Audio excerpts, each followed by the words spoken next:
नमस्कार, मैं अनुज कुमार और आप देख रहे हैं फॉर्मल टॉक्स। आज हमारे मंच पर झाझा के एक प्रतिष्ठित राजनीतिज्ञ और काफी समय से शैक्षणिक क्षेत्र में जुड़े हुए एक व्यक्ति जो हमारे मंच पर उपस्थित हुए हैं। आइए उनसे उनके जीवन और चुनाव को लेकर कुछ चर्चा करें और कुछ मौलिक प्रश्न पूछें। नमस्कार सर। सबसे पहले आपके चैनल का मैं स्वागत करता हूं धन्यवाद और अपने तरफ से इस चैनल के उज्जवल भविष्य की कामना करता हूं। धन्यवाद। कैसे मेरा नाम लक्ष्मण झा। मैं स्नातक की डिग्री मुंगेर जेल से प्राप्त किया है। क्योंकि मैंने 69 में मैट्रिक किया, उसके बाद पार्ट 1 में हम कॉलेज में थे। छात्र आंदोलन का शुरुआत हुआ। पहले तो झाझा के लोकल आंदोलन चला, जिसमें थाना, इंस्पेक्टर ऑफिस और सिनेमा हॉल सभी को जला दिया गया था। उस समय मेरे ऊपर 34 वारंट थे। उसके बाद जेपी आंदोलन का शुरुआत हुआ। मैं एक्सपांडिंग पीरियड में पटना में लालू यादव, नरेंद्र सिंह, सुशील मोदी के सानिध्य में रहा करता था और जेपी आंदोलन के शुरुआत काल से ही मैं उन लोगों के साथ रहा और आंदोलन की रूपरेखा खींचने में मेरा सहयोग भरपूर रहा। आंदोलन 18 मार्च 1974 को शुरू हुआ। उसके बाद आंदोलन चलते रहा। जयप्रकाश नारायण का नेतृत्व मिला और जयप्रकाश नारायण के नेतृत्व में हम लोग आंदोलन करते रहे, जेल जाते रहे। उसके बाद इंदिरा गांधी ने आपातकाल लगा दिया देश में। देश के सभी राष्ट्रीय नेता और छोटे नेता को मीसा के तहत और DIR के तहत गिरफ्तार करने का काम शुरू हुआ। मेरी भी गिरफ्तारी मीसा के तहत हुई, जिसमें मैंने 20 महीना जेल में रहा। 6 महीना मुंगेर में था, जिस समय कि हम लोग 9 लड़का BA का परीक्षा जेल से ही दिए, वहीं से ही व्यवस्था सरकार ने किया था। 9 के 9 हम लोग सभी पास किए। उसके बाद भागलपुर जेल हम लोग का ट्रांसफर कर दिया गया।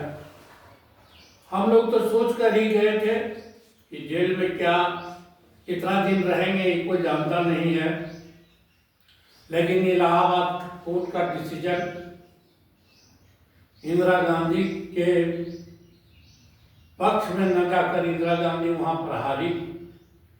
तब इंदिरा गांधी ने इमरजेंसी लागू कर दिया और इमरजेंसी लागू कर में हम लोग जेल में रहे। जेल में भी हम लोग का पॉलिटिकल कार्यक्रम चलता था।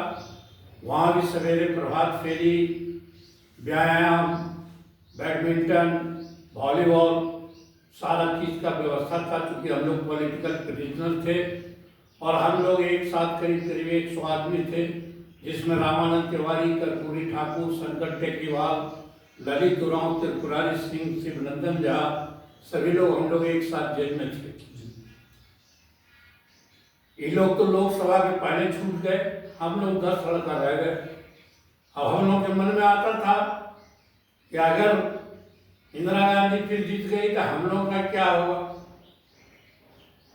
जिस दिन रिजल्ट होना था 4 बजे शाम में, जेलर यहीं अमृत का था। जेलर साहब बोले, झाजी क्यों दुखी है? बोले सर क्या होगा कौन जानता है। बोला इंदिरा गांधी भी हार रही है, संजय गांधी भी हार रहा है। हम लोग मजाक कर रहे थे। बोला मजाक नहीं, आप लोग सही नहीं थे। हम लोग सब आदमी एक वार्ड में आ गए। उसमें तो रेडियो का चलन था। 10 साढ़े 10 बजे रात में गाना गाता है, बरेली के बाजार में झुमका गिरते और उसके बाद तुरंत कहता है इंदिरा गांधी चुनाव हार गए। हम लोग का हंसी का कोई ठिकाना नहीं। जेलर आए, बोले आप लोग रात में कहाँ गए? हम लोग का जो बर्फ आया दीजिए तब जाएंगे। दूसरे दिन हम लोग जेल से निकले। झाझा में करीब हम शाम को 6 बजे पहुँचे मालगाड़ी से। हमको लाने के लिए भागलपुर बहुत लोग चला गया था। स्टेशन पर उतरे तो हजारों की भीड़ थी। फिर स्टेशन क्लब में हमको भाषण देना पड़ा। उसके बाद से लेकर के मेरा राजनीतिक जीवन चलते ही रहा। 78 में नोटिफाइड एरिया कमेटी के वाइस चेयरमैन निर्विरोध हुए। जमुई जिला बना तो पहलवी सूत्री का उपाध्यक्ष हुए। पार्टी के अनेक पदों पर प्रदेश से लेकर राष्ट्रीय लेवल तक रहे। जब स्वर्गीय दिग्विजय सिंह रेल मंत्री हुए तो हमको यात्री सुविधा समिति रेलवे बोर्ड का मेंबर उन्होंने बनाया। 4 साल तक रेलवे बोर्ड का हम मेंबर रहे और जितना भी जो बन पाया उनके साथ रह करके हम लोगों ने झाझा में करने का काम किया। दिग्विजय बाबू के समय में जो रेलवे में विकास का कार्य हुआ वो उसके बाद से हमको लगता है झाझा प्लेटफार्म पर कुछ नहीं हुआ है, नहीं के बराबर हुआ है। और जगह पर विकास हो रहा है लेकिन झाझा पता नहीं क्या है। झाझा में एक से एक एमपी हुए। अभी वर्तमान एमपी हम लोग के चिराग पासवान जी हैं। उन्होंने फुट ओवर ब्रिज का शिलान्यास किया लेकिन अभी तक कंप्लीट नहीं हुआ। चुनाव नॉमिनेशन शुरू हो गया। विकास के नाम पर हमको लगता है कि उनका कहीं कुछ देखने को और नहीं मिलता नहीं। ना कहीं टाउन हॉल बनवाए, ना कहीं रोड बनवाए, ना कहीं विवाह भवन बनवाए, ना कहीं और कोई काम उनके द्वारा हुआ है। तो अभी के जितने भी नेता हैं, चिराग पासवान ही नहीं, सभी नेता अपने दलालों से घिरे हुए हैं। माननीय नरेंद्र मोदी देश के प्रधानमंत्री हुए, निश्चित रूप से भारत को गौरवान्वित करने का काम उन्होंने किया। विश्व लेवल पर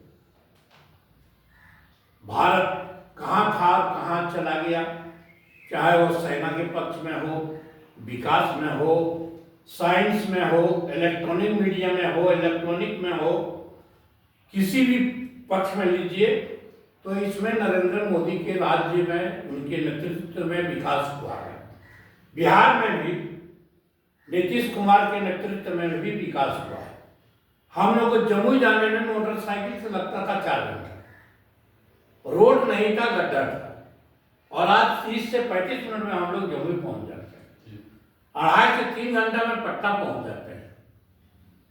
सड़क का विकास तो हुआ है। 15 साल लालू यादव और राबड़ी देवी की राज रहा, एक भी सड़क नहीं बना। और लोग उनसे पूछता था तो वो जवाब में कहते थे कि हाँ हाँ बिहार का सड़क हेमा मालिनी के गाल जैसा बना देंगे। ये लालू यादव का शब्द है। तो लालू यादव तो नहीं बना पाए लेकिन नीतीश कुमार के राज में और नरेंद्र मोदी के राज में सड़क बना। एक तरफ भारत गौरवान्वित हो रहा है हर चीज में, लेकिन दूसरे तरफ महंगाई चरम सीमा पर है। महंगाई बेलगाम है। मोदी जी चाहते हैं कि देश का विकास हो, समाज का विकास हो, लेकिन ये अफसरशाही जो है, ब्यूरोक्रेट सब जो बैठे हुए हैं, वो उस काम को अमली जामा ईमानदारी से पहनाने का काम नहीं कर रहे। आज जमीनी स्तर की जितने भी कार्यकर्ता है, किसी भी दल का, किसी की पूछ नहीं है। और वही आप 3 बार नेता को गोड़ छुइए और उनके कान में फुसकिए और दलाली कीजिए तो आपकी पूछ हो जाएगी। तो आपके चैनल के माध्यम से हम नेताओं और जनप्रतिनिधि से भी कहना चाहेंगे कि जमीनी स्तर के नेता को आप साथ रखिए, तभी आप जमीनी स्तर पर क्या हो रहा नहीं हो रहा, आपको दलाल से घिरे रहिएगा तो एक दिन न एक दिन आपको चला जाता है। कोई दुनिया का ताकत नहीं है जो आपको रोक सकता है, क्योंकि ये प्रजातंत्र है, ये राजतंत्र है नहीं कि राजा का बेटा ही राजा होगा, वो नहीं है। प्रजातंत्र में एक चाय बेचने वाला भी भारत का प्रधानमंत्री हो सकता है, वो अभी बरकरार है। इसलिए हम चाहेंगे कि जो भी प्रतिनिधि हों और आम जनता से हम आग्रह करेंगे कि अभी लोकसभा का चुनाव आ रहा है, बहुत बड़ा पर्व है। सब पर्व से बड़ा पर्व हम इसको मानते हैं प्रजातंत्र में। आप उम्मीदवार को चुन के वोट दीजिए। जो उम्मीदवार आपके लिए कुछ कर सके उसको आप वोट दीजिए, तभी आपका कल्याण होगा, तभी आपके क्षेत्र का विकास होगा, नहीं तो कुछ नहीं होगा। प्रधानमंत्री मोदी इस बार कह रहे हैं कि 400 पार। अब देखिए, प्रधानमंत्री मोदी जी कर रहे हैं 400 पार, हो भी सकता है, क्योंकि अभी मोदी के पैनल में कोई नेता नहीं है, ना देश में है, और विश्व लेवल पर मोदी अपनी पहचान बनाया है। लेकिन प्रजातंत्र में विरोधी को भी मजबूत रहना चाहिए। जब तक लोकसभा विधानसभा में विरोधी मजबूत नहीं होगा, तब तक सरकार भी अच्छे ढंग से काम नहीं करेंगे। इसलिए हम चाहते हैं कि विरोधी भी सशक्त हो। सरकार तो मोदी जी की होगी, इसको कोई नहीं रोक सकता है, लेकिन विरोधी भी मजबूत हो, जो पार्लियामेंट और राज्यसभा में मैंने मोदी के गलत काम का मजबूती के साथ पार्लियामेंट और राज्यसभा में रखे, तभी देश का हित होगा, आम जनता का हित होगा। मोदी जी 400 पार कर जाए, कर सकते हैं, क्योंकि हम लोग बहुत चुनाव देखे हैं और ऐसे ऐसे चुनाव भी देखे हैं। अब जॉर्ज फर्नांडिस जैसा आदमी भी बांका से हारा है, मधुली में जैसा आदमी भी हारा है, उसके हारने के क्या कारण हुए हैं वह भी हम लोग जानते हैं। तो उस कारण में कुछ हो सकता है, लेकिन मेरा कहना है कि प्रजातंत्र में जब तक विरोधी भी सशक्त नहीं होगा, तब तक देश का कल्याण नहीं। विपक्ष सत्ता पक्ष पे एक आरोप लगाती है कि वो सरकारी एजेंसियों का गलत दुरुपयोग कर रही है। देखिए, किसी का भी सरकार आज तक रहा है, कांग्रेस का ही सरकार रहा, सबसे ज्यादा तो कांग्रेस का ही सरकार रहा। कांग्रेस अपने जमाने में क्या करता था, इंदिरा गांधी अपने जमाने में क्या करती थी, क्या जरूरत था उसको देश में इमरजेंसी लगाने का? क्या हम अपनी बात नहीं कर सकते हैं मुख्यमंत्री के सामने में, प्रधानमंत्री के सामने में? तो अगर बिहार का आवाज या पूरे देश की आवाज इंदिरा गांधी के खिलाफ में जा रहा था, तो उसको भी प्रजातंत्र का पालन करना चाहिए था। लेकिन कांग्रेस ने भी इस तरह का शुरू से ही, आज ईडी सीडी किसका बताया हुआ रास्ता है? कांग्रेस भी अपने जमाने में वही किया। तो कहावत में बापे पूत बरोबर घोड़ा नहीं हो कुछ तो थोड़ा में थोड़ा। तो मान लीजिए अगर हमको किसी को थोड़ा दबोचना है, तो कुछ तो प्रेशर उसके ऊपर देना हो। और हर राजनीतिक दल में रहने वाले जितने भी लोग हैं, सब लोग इस काम को करते हैं। एक बड़ा सवाल आता है कि क्या सिर्फ विपक्ष में ही भ्रष्टाचारी है, क्या कहते हैं सत्ता पक्ष में कोई भ्रष्टाचारी नहीं है? क्यों बार बार ईडी विपक्ष के ही नेताओं पर रहता है? ये भी बात कहना सही है। आज महाराष्ट्र में कौन, वो अशोक चौहान, कौन किसका बेटा, वो जब तक दूसरे दल में था तो बहुत बड़ा माने भ्रष्टाचारी था, बीजेपी में चला गया तो शुद्ध हो गया। हम इसको गलत मानते हैं। जो गलत है वो गलत है। ऐसा नहीं हो कि वो अब मेरे साथ है तो गलत है और आपके साथ चला गया तो शुद्ध कहां से हो गया 3 दिन में भाई? इसलिए ये तो गलत है, ये परंपरा गलत है। मोदी जी इतना बढ़िया काम देश में कर रहे हैं, लेकिन इन सब कामों को करने से उनका अहित होगा। एक तरफ आप किसी के ऊपर जब तक दूसरे दल में है उसके ऊपर आप कार्रवाई करते हैं, और वो आपके दल में आ जाता है तो कार्रवाई बंद हो जाती है। अभी कल शाम भी केजरीवाल को गिरफ्तार किया गया। केजरीवाल की गिरफ्तारी के बाद आज यहाँ के लोकतंत्र में कितना भूचाल आ सकता है? देखिए, भूचाल तो नहीं है। केजरीवाल की गिरफ्तारी तो अभी हुआ है, उसके पहले वो सिसोदिया और एक कौन जैन, वो मामला है शराब कांड का, और कौन कौन मामला है। तो जो अगर असली गुनाहगार है, चाहे वो केजरीवाल हो या लक्ष्मण झा हो, निश्चित रूप से उसकी गिरफ्तारी होनी चाहिए। राम मंदिर को लेकर हमेशा विवाद होता है कि राम मंदिर से क्या पेट चल जाएगा, रोजगार पर क्यों नहीं ध्यान दिया जाता है? देखिए, राम मंदिर से पेट तो नहीं चलेगा, लेकिन राम मंदिर भारत का एक गौरव है, जो मुगल काल से ही हम लोगों के हाथ से छीन लिया गया था।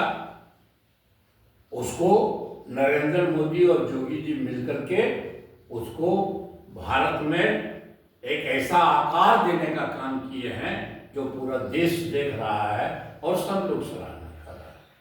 आप एक अनुभवी शिक्षक भी हैं, काफी दिनों से शैक्षणिक संस्थान से जुड़े हुए हैं।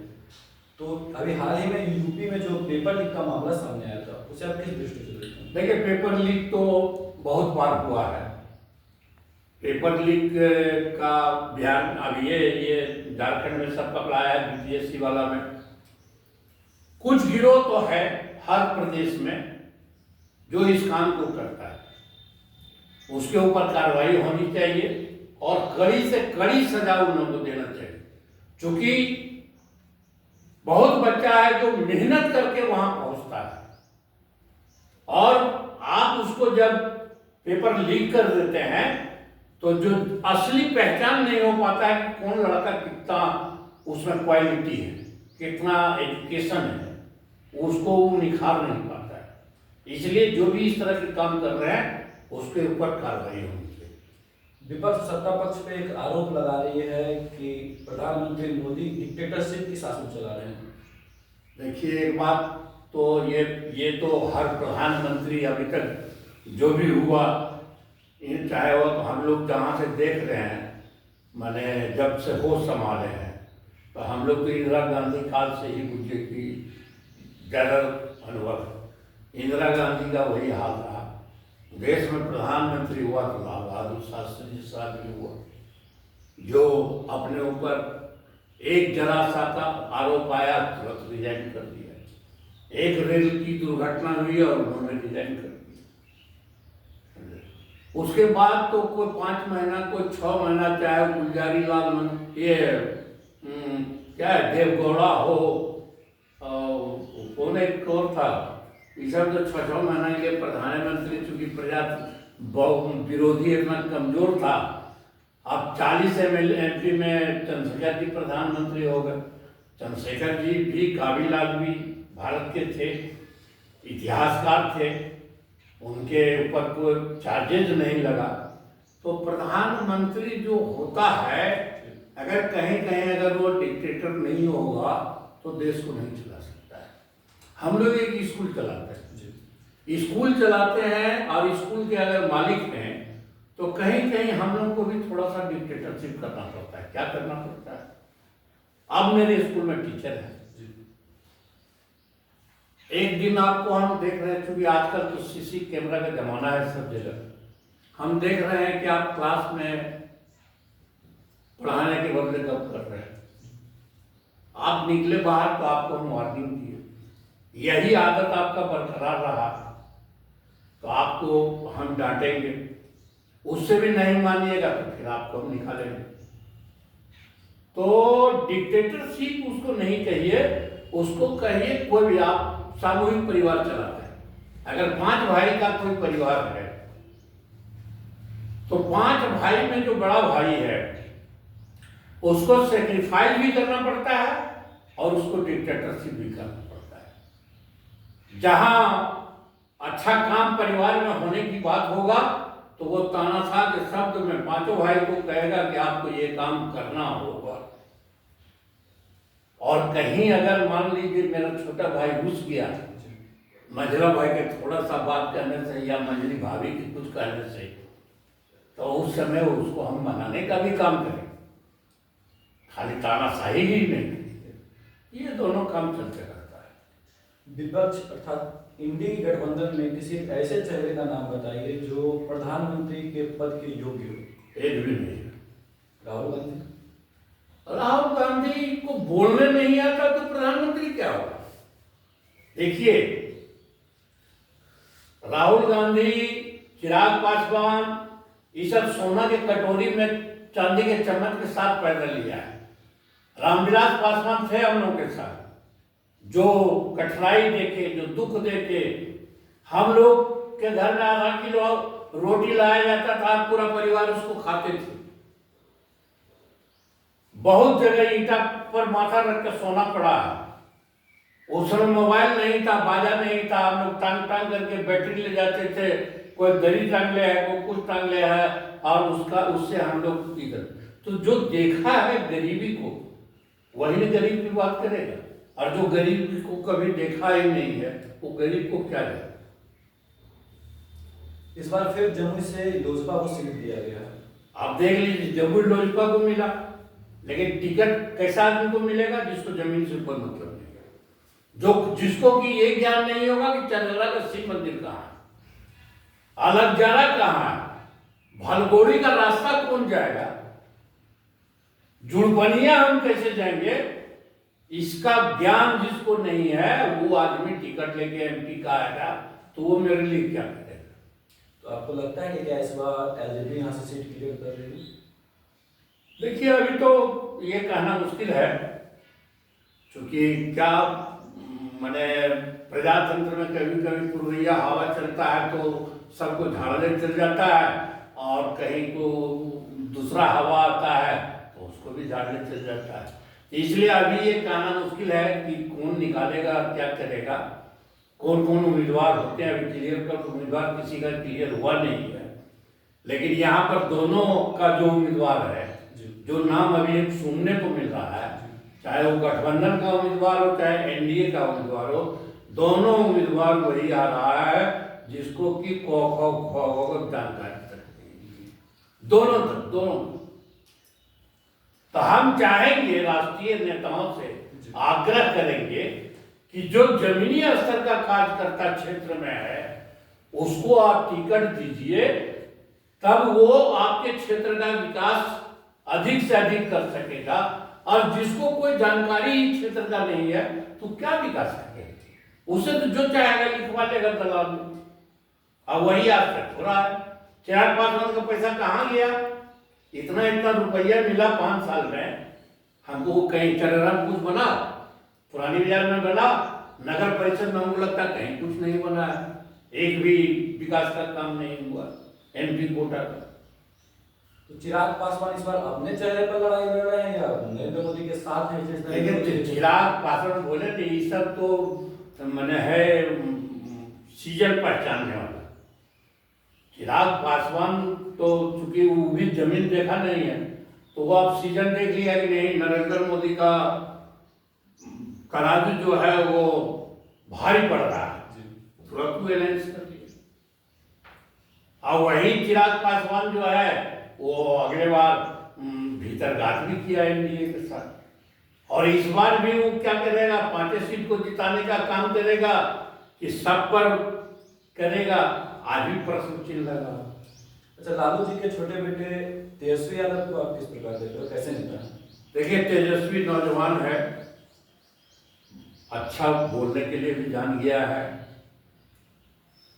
और 2-4-5 साल अभी और अगर वो शरीर में मट्टी लगाने का काम किया तो 5 साल के बाद जो दिन आएगा वो उसके लिए अच्छा होगा।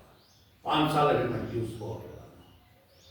आप एक झाझा से जुड़े हुए नेता हैं और झाझा के काफी अनुभवी नेता हैं, तो झाझा को अनुमंडल बनाने के विषय में आपकी क्या है? देखिए, सब लोग चाहते हैं, हम लोग एमएलए साहब को बहुत बार बोले, और दामोदर जी बोले कि जब भी अनुमंडल बनने की बात होगा, इसीलिए यहाँ पर पुलिस अनुमंडल पहले बनाया गया है, क्योंकि उसका एक तरीका होता है। तो झाझा को पुलिस अनुमंडल बनाया गया है, और बोले जिस दिन भी नीतीश कुमार कहीं अनुमंडल बनाने की बात करेगा उस दिन झाझा निश्चित रूप से। ये हमको एमएलए साहब से बात चाहिए। सर, आपने अपना बहुमूल्य समय आपने दिया, इसके लिए धन्यवाद। आप लोगों को भी बहुत बहुत धन्यवाद। खूब बढ़िया से चैनल चलाइए, हमारी यही शुभकामना है। धन्यवाद सर।